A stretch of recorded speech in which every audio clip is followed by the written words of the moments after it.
Hi guys, and welcome back to Nitrogen Science. In today's episode, I'm going to do a lecture, which I was actually meant to give to my class a while ago, on alternative energy. School finished before I could get the lecture done, and therefore I have all this lecture stuff ready to go on my mind that I have not presented, and so I thought, this looks cool, let's make a video about it.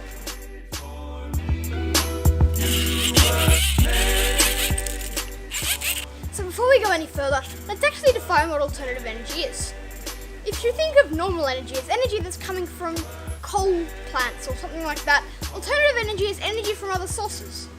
It's pretty similar to renewable energy, however there are some examples of alternative energy that aren't necessarily renewable, such as nuclear power. This here is alternative and nuclear. It's a thing I've been waving around for a while. It's pretty cool. I got it in a kit. It lights a little light bulb when you spin this around using some gears in a motor. And a dynamo hand crank, and as you can see, this thing lights up. It's pretty cool. But there are other kinds of alternative energy. The main kinds of alternative energy we talk about are solar, wind, which is pretty similar to this, except instead of having a hand crank, I didn't put it together very well, so sometimes it doesn't work. It has a windmill propeller that the wind pushes around and lights up the bulb, or in this case transmits electricity. And there's also nuclear energy, which some people would argue isn't renewable. But it is alternative because, well, it doesn't come from a coal plant. I've actually got a little tube of some uranium ore to show you, and so, yeah, I'll just go grab that. Here it is. This is a tube of austenite. It's a second grade uranium ore, which means it isn't particularly radioactive, and it's not ideal for extracting actual uranium from. A much more common ore, which I don't have access to right now, is pitchblende, which is a uranium oxide compound. This is a very complex chemical, uranium, carbonate, sulfate, whatever, but it glows under a black light, which you can see in a previous video, which should be on the right of the screen.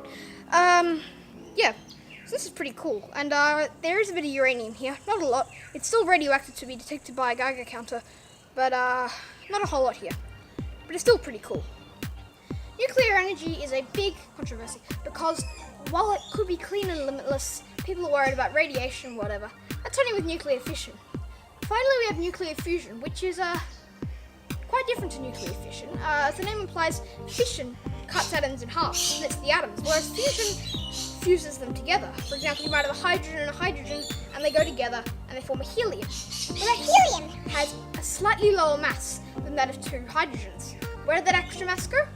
According to E equals mc squared, it turned into energy. And that's what produces an awful amount of energy. It's what powers the sun. It's really, really cool. Another potential problem with solar panels are their efficiency. You see, with a coal power plant, a couple of bucks of coal turns into a lot of energy. But with alternative energy such as solar panels, often they're not nearly as efficient. Maybe needing to spend $1,000 to get that same return of energy. On the other hand, solar panels are renewable, so that $1 of coal will only last you and produce that much energy, whereas a solar panel can last for a very long time. But solar panels can have much more efficiency because so much solar energy hits the earth and so much is wasted in the form of, well, this grass is warm. Why don't we turn the way this grass is warm into some energy? All we need is more efficiency in our solar panels, and they can become a much more viable alternative to fossil fuels. That said, solar panels are still very important and they should be used all the time because they're just so much better and they last so much longer than any kind of fossil fuel. Now this is the point where I'd say to my class, who are also my students, go ahead and use the worksheet I created and, take all my stuff and have a play with it and break it in the name of science. But, I don't have enough stuff to tell you to break over the internet, and so I'm not paying ridiculous shipping costs to all of Australia and America and whatever. So, this is where I say to you, be interested, learn about this stuff, get informed, and learn how you can make a difference. We can all make a difference. We made this mess as human beings, we can all fix it. All we need to do is work out better ways to use alternative energy and make alternative energy more mainstream. It's really simple. Really, really simple. So, turn off lights when you don't need them. And then when you're an adult, or if you are an adult, go and take a look into solar panels. Who knows? Solar panels were probably an accidental discovery, and you could make another accidental discovery, or a purposeful discovery. It doesn't matter what the intent was of the discovery, as long as you produce a good solar panel. make a good solar panel, or work out a way to pioneer wind turbines, produce an awesome argument for nuclear energy, and start building power plants, or whatever. Make a change. You can. We can all do.